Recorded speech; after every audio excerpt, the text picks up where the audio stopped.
Cordial saludo. Vamos entonces ahora a abordar la presentación de generalidades del bosque húmedo tropical continental.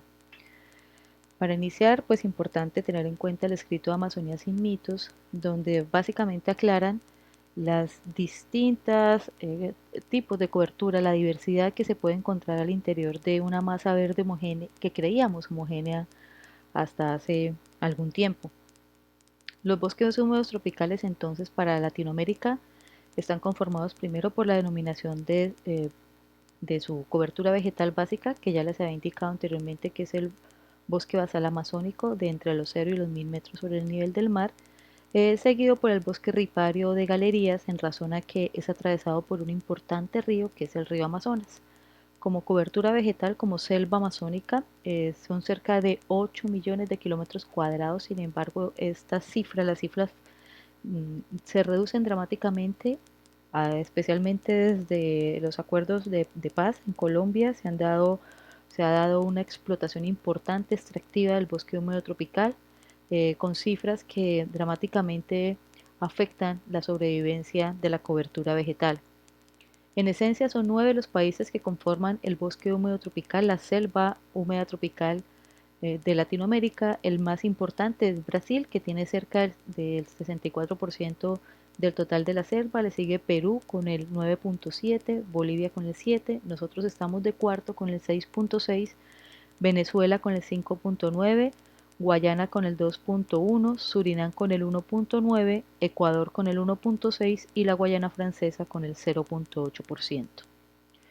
La cuenca es un poco más reducida. La cuenca hace alusión a toda esta cobertura vegetal que está próxima a las afluentes hídricas. Son cerca de 7.4, 7.3 millones de kilómetros cuadrados, y conforma la cuenca básicamente Brasil con cerca del 70%, le sigue Perú con el 13%, Bolivia con el 11.2%, nosotros igualmente de cuartos con el 5.5%, Ecuador con el 1.7% y Venezuela con el 0.7%. Vean ustedes que Guayana, Guyana y Surinam no hacen parte de la cuenca amazónica. Entonces esta es la distribución para los países con cuenca y para los países con dominio. Si bien Guayana, sobre todo Guayana y Surinam, la Guayana francesa y Surinam, no hacen parte de la cuenca amazónica, sí tienen completamente el dominio sobre esta, o sea, todo su territorio está ubicado dentro de el bosque húmedo tropical. El Tratado de Cooperación Amazónica fue un tratado que firmaron 8 de los 9 países que hacen parte del territorio del bosque húmedo tropical, de la Amazonía, del bioma bosque húmedo tropical. Aquí están las características: Brasil, todo el componente legal, o sea, cuenca más selva; Perú, cuenca más selva; Bolivia, etcétera. Solamente no hizo parte de la Guayana francesa porque ellos consideraron que no son parte realmente de la Amazonía, sino que son enclave de Francia, un enclave francés, o sea, es realmente territorio francés.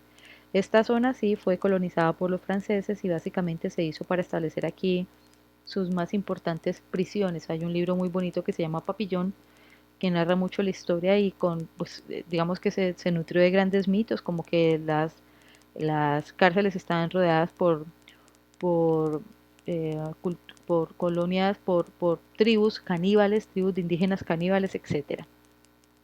Panamazonía constituye los 9 países que hacen parte de la Amazonía, del bosque húmedo tropical, de lo que conocemos como Amazonía, tanto de selva como de cuenca, o sea, es la Amazonía política que constituye la totalidad del país. Y aquí están los 9 países: Guayana, Guyana y Surinam, Venezuela, Colombia, Ecuador, Perú, Brasil y Bolivia. El río Amazonas es entonces el río más largo del mundo, atraviesa el bosque húmedo tropical latinoamericano. Ya habíamos hablado algo al respecto. Bueno, importante este documental, este stand-up comedy de Leguizamón, que indica un poco, cuenta un poco también la tradición cultural de la Amazonía, y dos libros que a mí particularmente me llaman la atención, bueno, realmente tres. Para Colombia particularmente está La Vorágine, para toda la zona amazónica está de Daniel Ospina, El País de la Canela, y hay uno muy bonito de Isabel Allende que se llama Inés del Alma Mía, que también cuenta todo el proceso de colonización de la Amazonía. y el documental El Stand-up Comedy de John Leguizamón, que cuenta un poco de los desarrollos culturales, sobre todo con el impacto actual.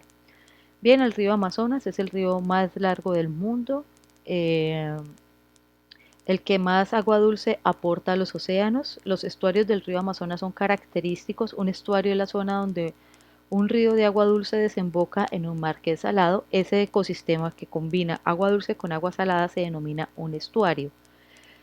El agua corre a una velocidad promedio de 2 kilómetros cuadrados. La anchura promedio varía dependiendo de la época del año.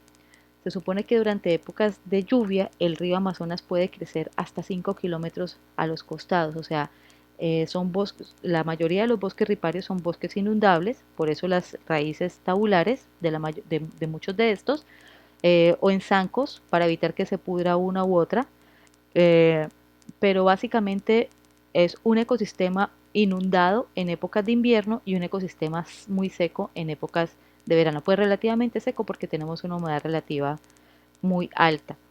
En las épocas de verano, muchas de las fuentes hídricas se secan, muchos de hasta donde llegaba la zona inundable del río se seca, y así como en las zonas muy frías, cuando suben cuando bajan, cuando descienden dramáticamente las temperaturas, los animales hibernan. En las zonas muy calientes, cuando aumentan dramáticamente las temperaturas, los animales estivan.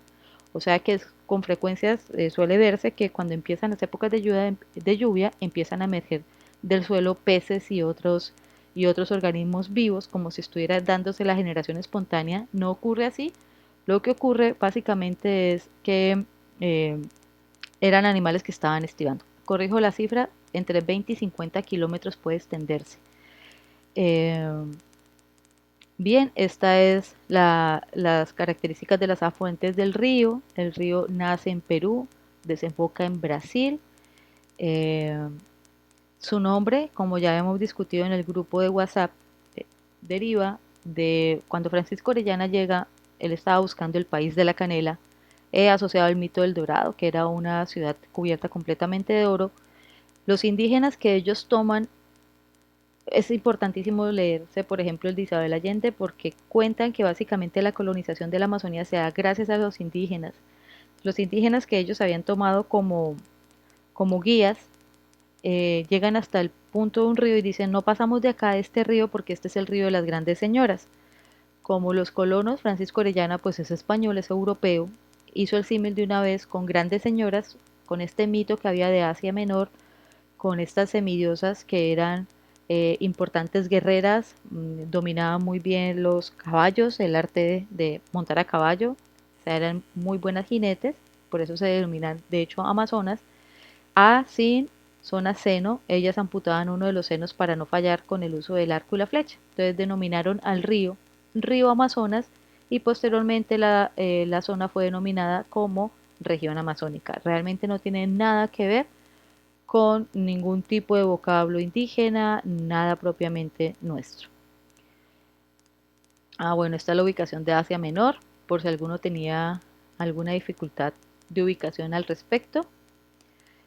Porque en el río Amazonas hay especies que parecieran, algunos tipos de corales, los delfines, algunas rayas, que se supone son del mar, son especies de ecosistemas salobres, son especies de ecosistemas marinos. La cuestión es que básicamente durante la formación del continente americano emergió primero toda la parte de la zona litoral de Brasil, se levantó primero, entraba entonces el agua a esta zona, pero lentamente fue emergiendo también lo que ahora conocemos como los Andes. Cuando emergen los Andes, quedaron un poco más altos que el escudo que había en Brasil, queda agua de mar. El mar que estaba antes ahí era un mar, era mar, ahora quedó como un mar interior, pero por la presión del agua rompió el escudo hacia la zona pues menos elevada, que era la zona hacia Brasil, formándose entonces el río Amazonas. Esto se da pues muy lentamente, y esto hizo entonces que esas especies que estaban en el mar, que quedaron aquí atrapadas cuando emergen los Andes, pues lentamente con el agua de lluvia que fue dulcificando ese ecosistema acuático, pues se fueron adaptando para estas nuevas condiciones. Bien, esta es la parte del bosque húmedo tropical que tiene influencia sobre la cuenca del río Amazonas. Tenemos una amplísima biodiversidad y vale la pena indicar que la biodiversidad presente en la Amazonía colombiana como en la Amazonía latinoamericana no solamente hace alusión a la diversidad de especies animales, también la diversidad de especies, la diversidad de grupos humanos que podemos encontrar. En el pasado encuentro sincrónico yo les estuve hablando respecto de los habitantes de la zona y ahora conocemos, los antropólogos están coincidiendo en indicar que existen dos tipos de habitantes, los campesinos, tradicionalmente conocidos como aquellos colonos de los Andes que llegaron a estas zonas a ubicar sus viviendas, sus sistemas de producción, por eso es que tenemos ganadería en la Amazonía, no son propios de acá, ganadería había en los Andes y se adapta muy bien para las zonas andinas, no para la Amazonía, pero pues como estas personas venían de los Andes y era lo que sabían hacer, establecieron acá estos sistemas productivos. Y tenemos las poblaciones indígenas o digamos que el nuevo grupo poblacional que ha surgido a partir de ello, que los antropólogos ahora denominan los bosquecinos. Los bosquecinos son estas poblaciones humanas propias de la región amazónica y cuyo sistema productivo es adaptado para las características, para los perfiles del suelo, para la vocación específica del suelo. Entonces, eso es importante tenerlo en cuenta. La Amazonía colombiana está conformada por 10 departamentos, tenemos un pedacito de Nariño, tenemos un pedacito de Cauca, especialmente la Boca Caucana, tenemos a Putumayo, Caquetá, una porción del Meta, Guaviare, Bichada, una porción de Bichada, Guainía, Baupés y el Amazonas. Entonces son 10 departamentos. Aquí tenemos la característica de selva que son cerca de 400.000 kilómetros cuadrados, hay más o menos el 30% del territorio nacional, un poco más del 30%. Vale la pena indicar que aunque somos un poco más del 30%, aquí solamente se ubica cerca del 2 algo de la población, o sea, de la población aquí está muy dispersa dentro de este territorio que es un territorio bastante amplio y esto dificulta pues los sistemas productivos que en él se puedan establecer, porque un limitante importante de los sistemas de producción es poder extraer los productos que se producen en su interior. De cuenca hidrográfica tenemos entonces cerca de 340.000 kilómetros cuadrados para Cuenca. Tenemos una amplia diversidad. Colombia es rico como país biodiverso. Su principal importancia está dada fundamentalmente por esta diversidad de aves, peces, mamíferos, reptiles, etcétera, que tenemos nosotros.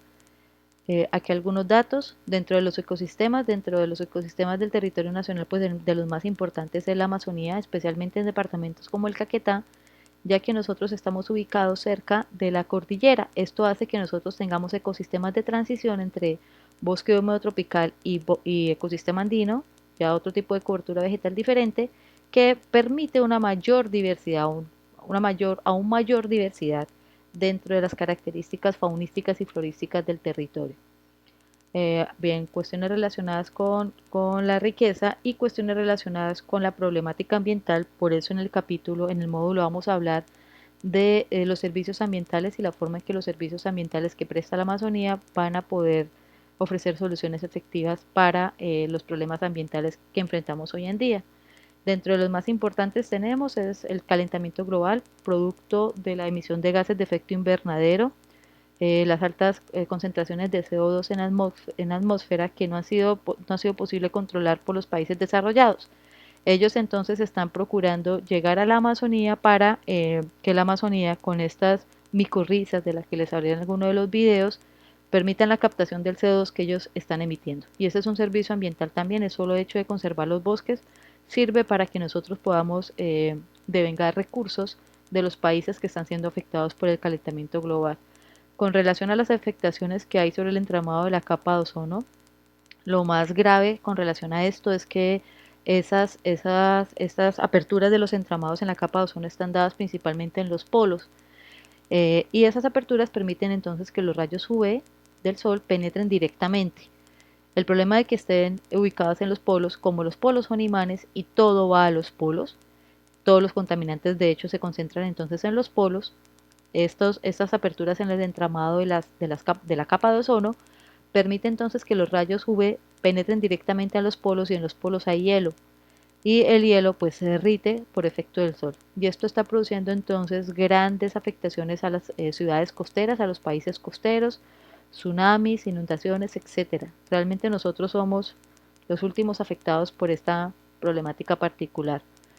Dentro de la problemática particular es muy específica del departamento del Caquetá, entonces está el extractivismo y la ganadería. La ganadería principalmente bovina, que les contaba yo en alguna oportunidad que ya ni siquiera estamos hablando de 0.8 cabezas de ganado, estamos hablando de 0.5 cabezas de ganado por hectárea, que es gravísimo y principalmente porque este tipo de suelo, que ya decíamos son suelos oxisoles altamente lixiviados, suelos ácidos y compactos, pues no sirven para tener pasturas. Estos suelos están diseñados para mantener un bosque. No somos el pulmón del mundo en la medida en que no producimos oxígeno. Recuerden la lectura de Amazonía sin mitos, somos el pulmón del mundo en la medida que podemos captar CO2. Pero esto hace que nuestros suelos no sean óptimos para el tipo de sabana, las coberturas de sabana que requeriríamos para este tipo de ganadería.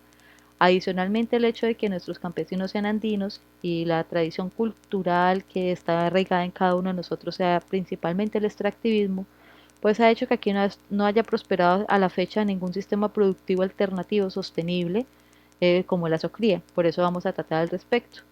Hace poco compartí en alguno de los grupos de Facebook, voy a hacerlo público, estudios recientes que se han dado respecto al incremento del consumo de carne de monte. Obviamente este consumo de carne de monte es consumo ilegal de animales extraídos directamente del ambiente natural y las repercusiones que puede tener no solamente en términos de impacto sobre los ecosistemas, sino de riesgo zoonótico. Aquí estamos enfrentados a un riesgo de pandemia mucho más grave que la que nos tiene en este momento en acuartelamiento de primer grado.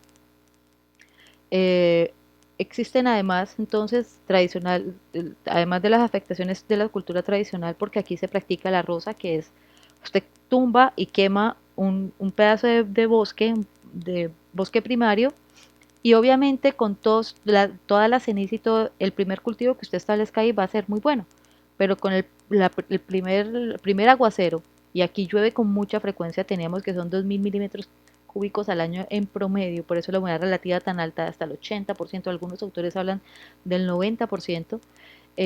Cuando llueve por primera vez, todos estos nutrientes son arrastrados y cada vez este suelo se hace más pobre y no tiene pues el tipo de cobertura inicial que permitía que penetrara hasta las microrrizas y que se captaran nutrientes a nivel del suelo.